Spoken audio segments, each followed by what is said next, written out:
Я стою у двери и стучу. Где Иисус находится? Вне.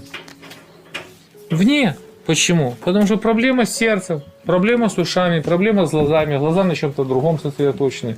Уши и сердце на другом сосредоточены. Иисус вне. Я говорю, стою и стучу. Кто услышит голос мой и отворит дверь, войду к нему и буду вечерять с ним, и он со мной. Аллилуйя. С кем ты вечеряешь? С кем ты общаешься? С кем ты засыпаешь и с кем ты просыпаешься?